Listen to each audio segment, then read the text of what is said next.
It's a real revolution in terms of investment banking and finance in general. We'll unfortunately see the consequences of a lack of control, of anarchy. There will be scams. There will be plenty of people who run around and defraud people because they know they can. I think this is going to be one of the great fun challenges to explore. If we can accomplish that by 2030, I think that the cryptocurrencies will have become the greatest innovation of the last 500 to 1,000 years.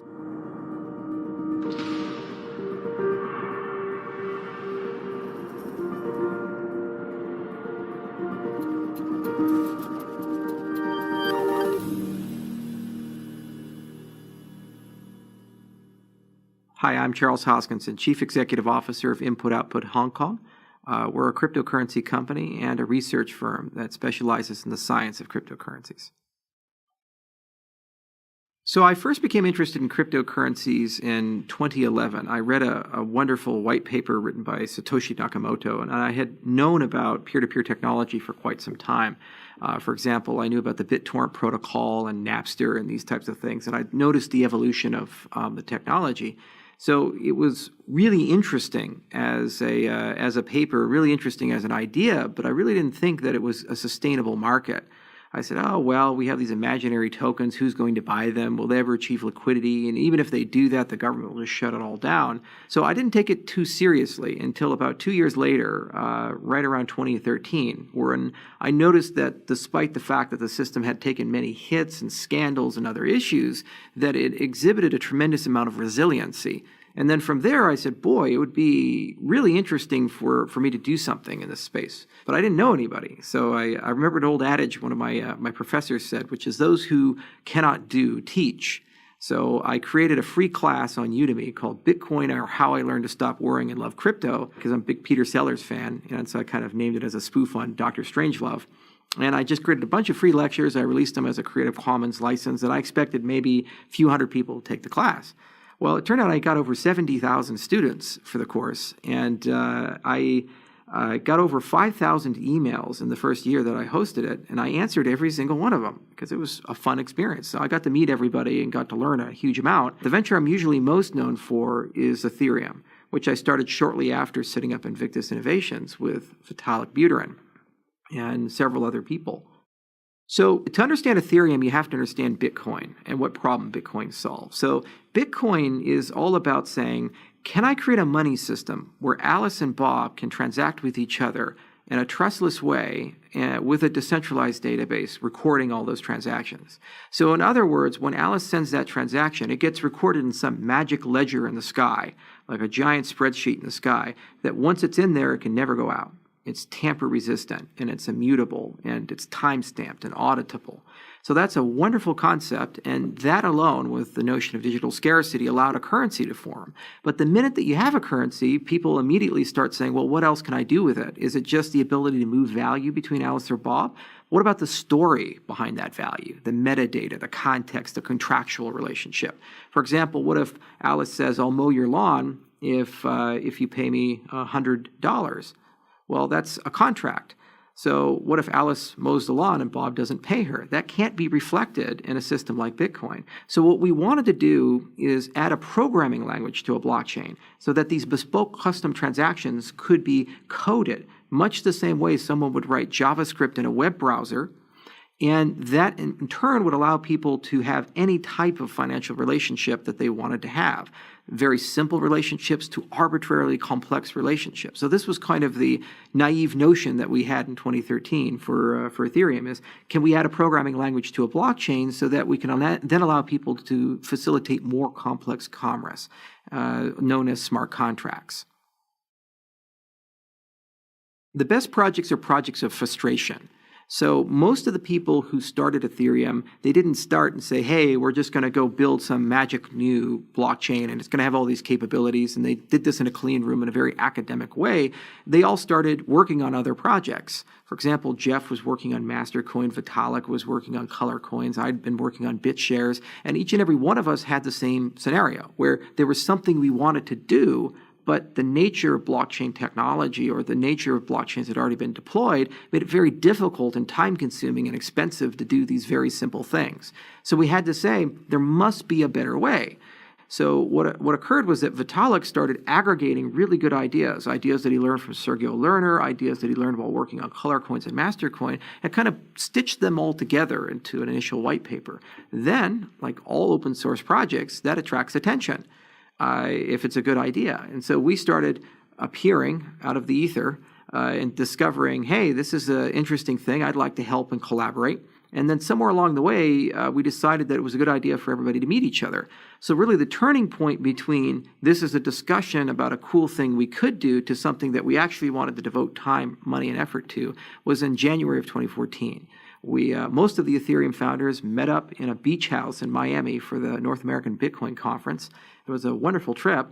And we had an opportunity to really seriously discuss not only the technology and what it would require, but also the philosophy. What are we actually trying to do? Now, from that, we had reached an internal consensus that this is something we'd like to pursue, but you can't just build a product in isolation. You have to actually go show it off and see if anybody cares.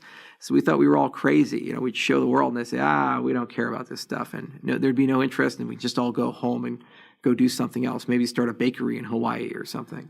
So what we did is we went to the conference, we did some presentations. Vitalik presented at the conference, and I did a debate with Dan Larimer and David Johnston. David represented Mastercoin, Dan represented BitShares, and I represented Ethereum. And we got almost like a Mick Jagger-esque rock star reception to our presentation. Vitalik, for example, right after he presented, was mobbed by people, and it took nearly an hour to pull him out of that circle of people who had questions. So we realized that we had something very, very special. The problem is then, now we have momentum, we have something special, we have a group of people that are willing to do it. You very naturally go to the next question, which is, how do you do it? Where do we do it? How do we execute? And that was the hard part, the devil in the details behind Ethereum. That's a long story, but I'll try to make it concise. So after Miami, we took a vote and we tried to decide whether we were crypto Mozilla or we were going to be crypto Google. And these kind of meant two different things. So crypto Mozilla is saying, let's do a not-for-profit organization. Mozilla is the maintainer of Firefox and projects like that. Crypto Google is a great patron of open source software, but ultimately it's a for-profit business. So these are very different models, and they have different notions of how these things ought to operate. So we took a vote, and initially the vote was 8-0. For all the founders said crypto Google is the way to go. So I went to Switzerland, and we started examining how one would set up a for-profit venture that would build a protocol and launch the protocol through a not-for-profit foundation. So I lived in Zug for several months. We got tax rulings and did very complicated work, all in German, which was quite fun. I ate a lot of pretzels and gained a lot of weight. But that's how these things always operate. And then somewhere along the way, around June of 2014, we eventually had to make some hard decisions. And the decision was made to reverse that and move to crypto Mozilla. And some people left the project, myself included, as a consequence of that. And the remaining people set up a foundation, did a crowd sale, and moved on.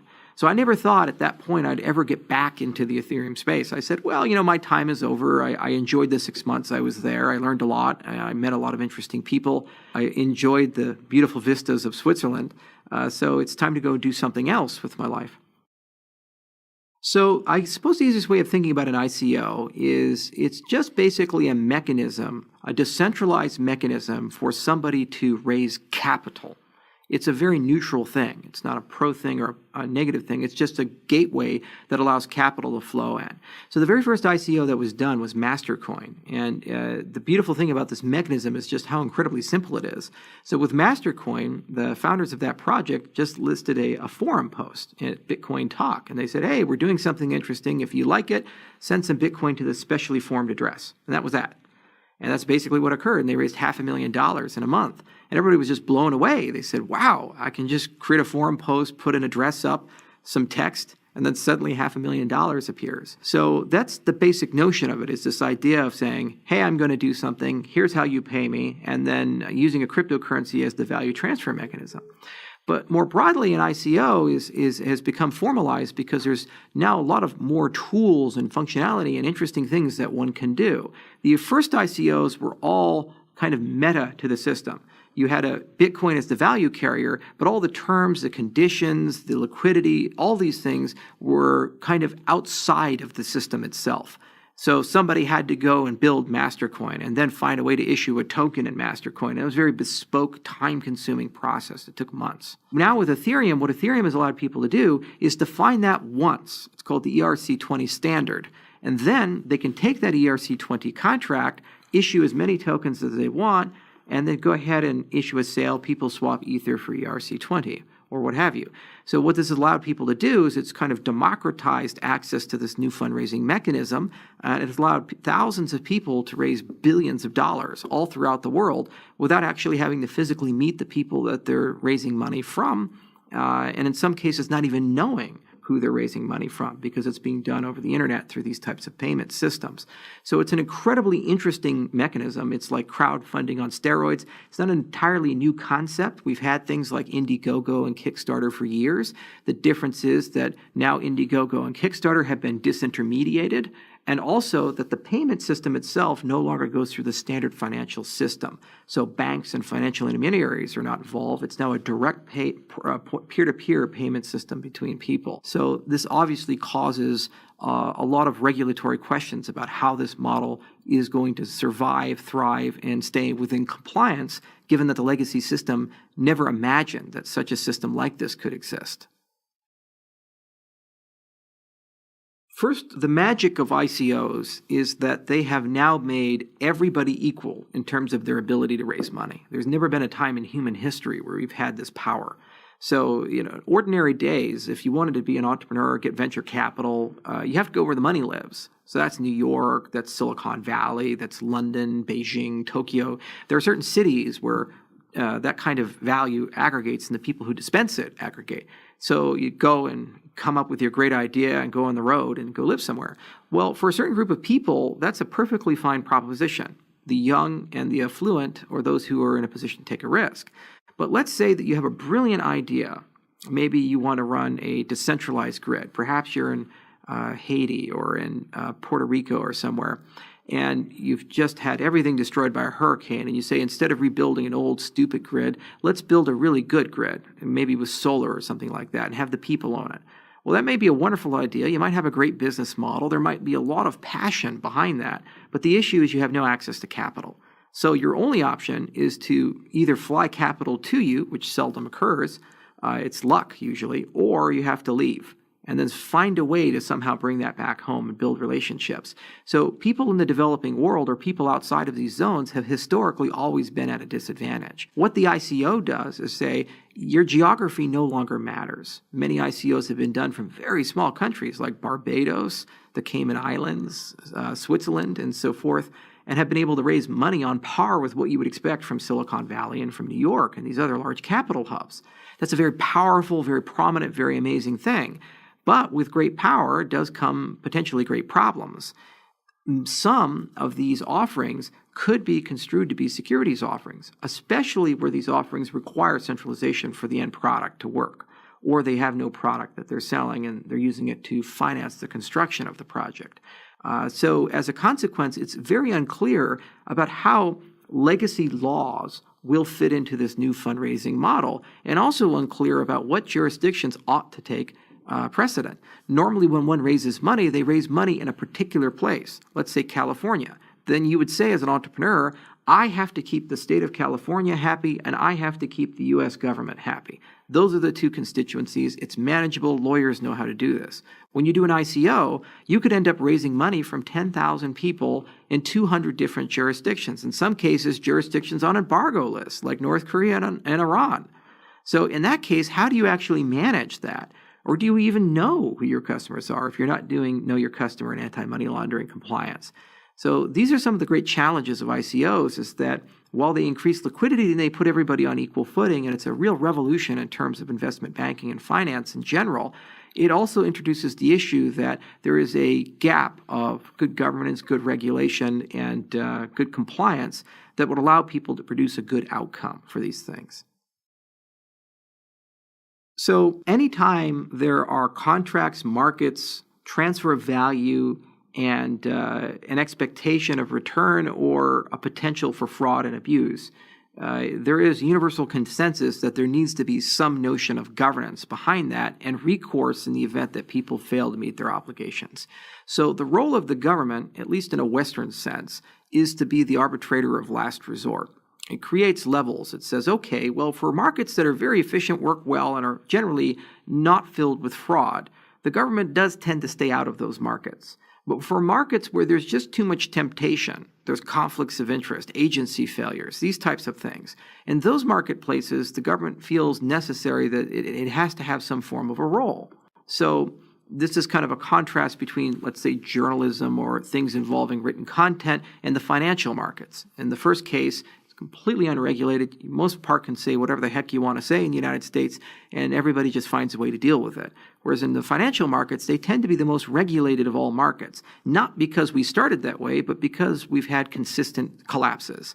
From collapses in the 1880s with gold deflation to the Knickerbocker crisis in the turn of the 19th to the 20th century to, again, another crisis in the Great Depression, to the crisis of the 1970s, the S&L crisis, long-term capital collapsing, the dot-com bust, the Enron scandal. You can just keep going down the line. And in every single one of these instances, usually what occurs is the government says that there was some area that we probably should have been regulating or understand a little bit more about, and we now are going to step in. For example, at Enron, it resulted in the creation of Sarbanes-Oxley, whereas in the 1930s, they decided to create Glass-Steagall to separate retail and investment banking. And both of these were probably pretty good ideas within the context of society. So there are two modes of thought on should the government have a role or not.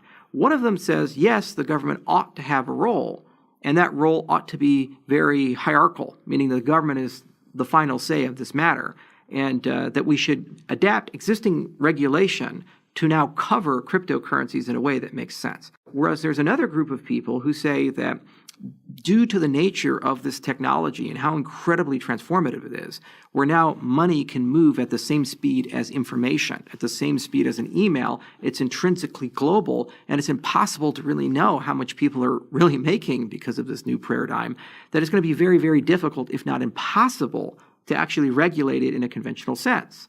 As an example, if you take a look at how conventional MSB regulation works, money service businesses, it's not the regulatory agency that acts as the watchdog. They actually delegate their eyes and ears to the financial institutions themselves. We have a notion of something called a suspicious activity report, which says if your customers, you the bank or you the exchange, are doing business with, are doing something that seems a bit suspicious, you have a legal obligation to report to the regulatory body on your customer.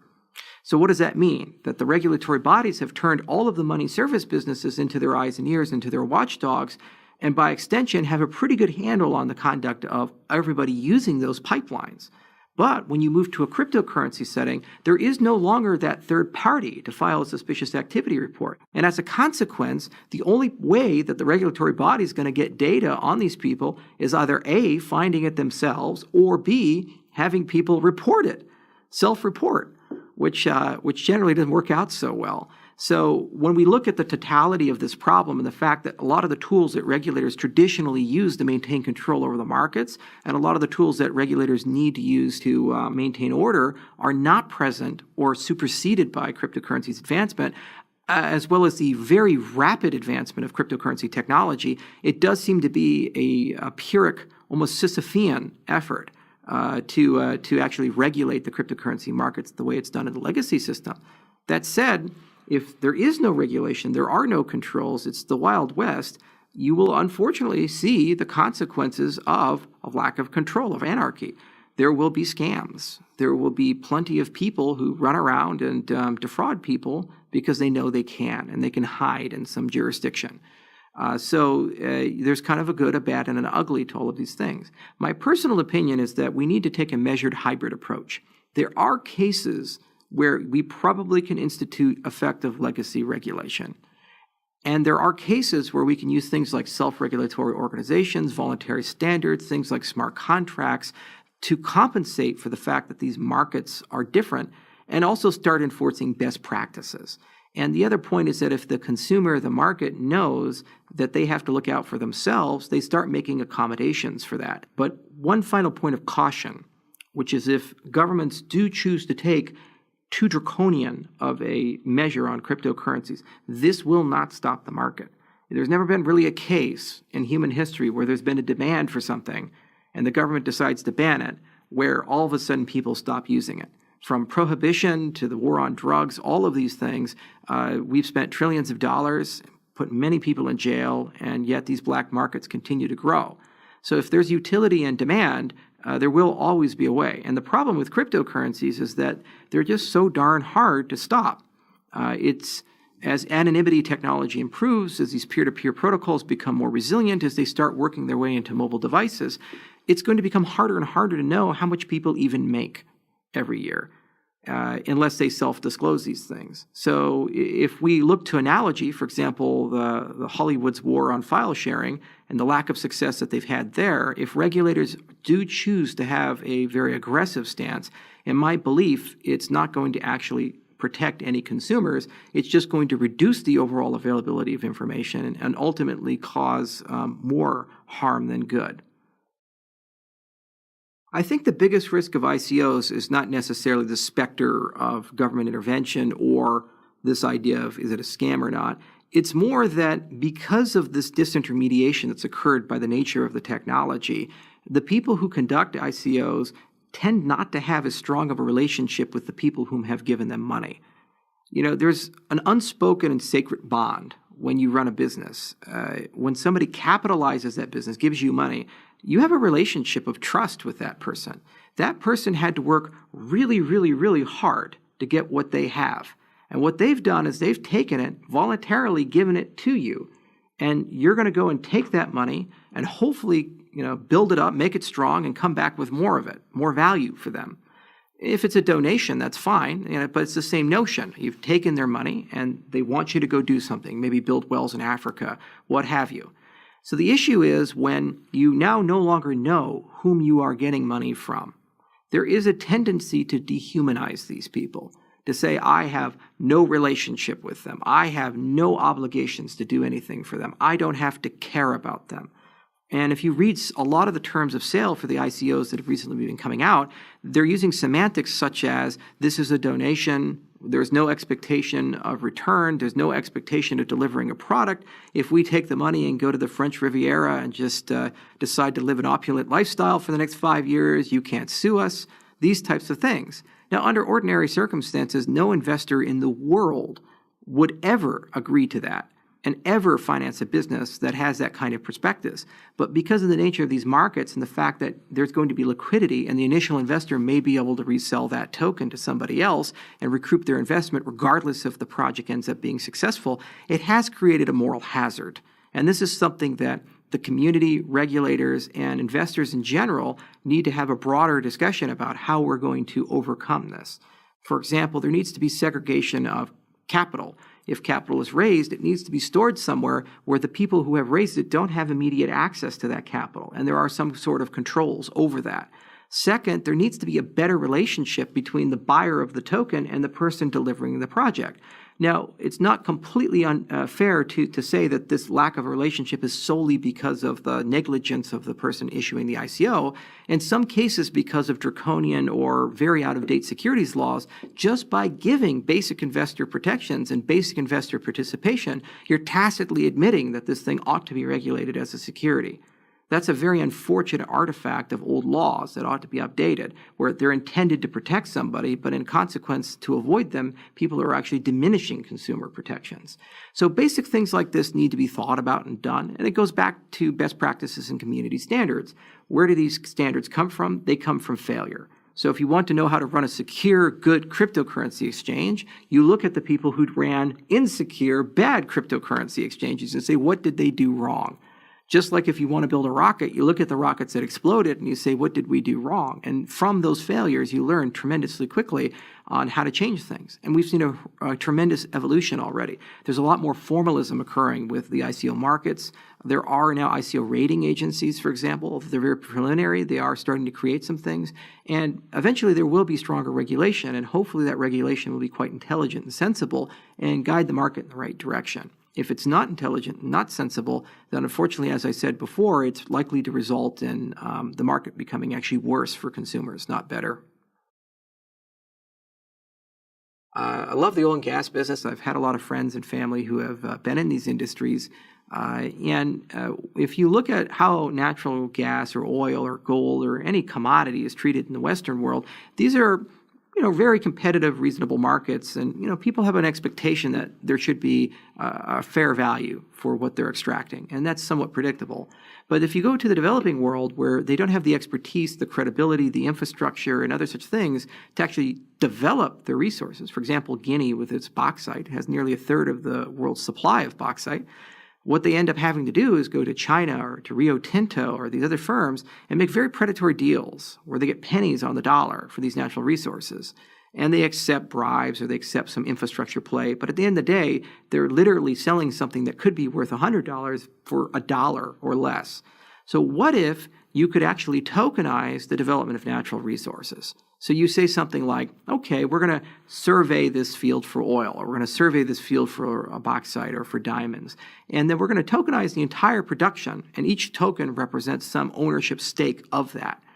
Now, this kind of a way of going about things is not completely new. It's been proposed before, but now, because of all these tools and cool things that we're getting in the cryptocurrency space, it gives us many more levers that we can pull to prevent corruption and to prevent theft or other such things from occurring, or cut off the flow of capital in the event that an agency failure occurs, even on the government side, perhaps. So this will allow smaller jurisdictions that really do want to compete on the global markets to actually get a fair price for their resources, which in turn they can use to reinvest in the community.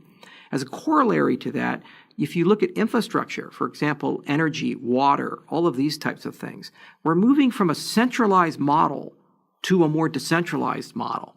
It wasn't too long ago that Tesla announced the solar roof, and then before that, the Powerwall. But basically what they're doing is proposing a decentralized grid. So wouldn't it be a wonderful world to say, instead of having to build a $50 million or $100 million power plant to go provide energy for people in Ghana or people in Nigeria, for example, why don't we instead build a solar grid or a wind grid and have that be community owned? And these tokens actually represent ownership of that grid, and they can be ICO'd. So everybody in the world can now make money from a Ghanaian energy farm that's providing cheap, clean power to people in this jurisdiction. Or if we talk about, for example, foreign aid, instead of saying we're going to just give all this foreign aid to some hegemony in the country and hope they do a good job, foreign aid can now actually be participating on the open markets. The UN, for example, could buy some of these tokens in order to promote the development of water and promote the development of solar and actually get a return on these tokens. These are like new opportunities that are incredibly exciting to me, and they can do everything from creating a decentralized internet via a mesh net to things like utility services to the tokenization of natural resources. And I think this is going to be one of the great fun challenges to explore over the next 10 or 20 years as this technology matures. My great hope for cryptocurrency technology is that we stop talking about blockchain and Bitcoin and all of these things. We no longer talk about TCP/IP in the general public. In the early days of the internet, the only people who used it were very sophisticated, very technical people, and they were capable of doing so much. And that was because the internet could do so little, and they had to carry the load for them.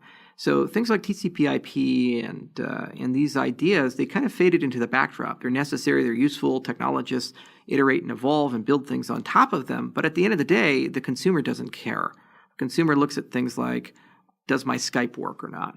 Am I having a good high quality call, or is it crackly and there's high latency or something like that? If we can achieve the same thing we've achieved with the internet, that it just works and it just works well, but do that for money, then I think we can have some really magical, revolutionary things. For example, I believe we'll have this idea of a universal wallet. Just recently, I was actually on a trip throughout Europe. I was in Ukraine, I was in Greece, I was in Switzerland, and I was in London, in England. And all these countries have one thing in common, which is they have different money. So Ukraine's money is different than the euro, which is Greece's money, is different from the franc, which is Switzerland's money, which is the pound, which is England's money.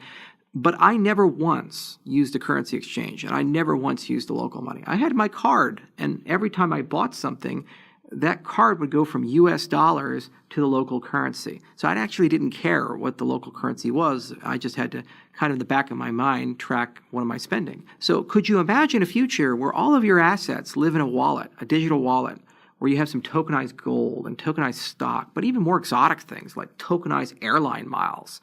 Or maybe you tokenize your house and sell part of it. It's like a reverse mortgage and you have some tokens in there. Maybe you pre-sell your labor and you put it there. And then when you go into Starbucks or to McDonald's or any of these places, they always will charge, let's say, in dollars. So when you go and tap your cell phone to pay, you're going to pay in airline miles or your labor or your house, and they get dollars. They didn't know that you paid in airline miles. That's some decentralized market-making network took care of all that process. Now, if we can get to that reality, we start caring a lot less about our local money. It doesn't really matter if you live in Argentina and the peso is not doing so good, because you can just rebalance your portfolio and say, I'm actually pretty long on the dollar. I'm just going to go for that. Or I like gold, so I'm going to store all my wealth there. So now what we've done is we have taken a person where their financial life is determined by geography, and we've now put them in the driver's seat of their financial life. They get to make the final say about their portfolio and how they store their assets. And by the way, every single one of these assets are going to be secure. They're going to be well accounted for. They're going to be free of fraud or a lot more resistant to fraud. They're going to move at the speed of light. You're going to be able to buy and sell them at a fair price. And there's no longer a siloing effect that occurs where your equities live here and your bonds live here and your currencies live there and your commodities live there. They're all just treated as the same under the same type of protocol, and they flow just as fast as email. If we can accomplish that by 2030, I think that the cryptocurrencies will have become the greatest innovation of the last 500 to 1,000 years since the invention of banking and the invention of the printing press. That'd just be an amazing future to live in.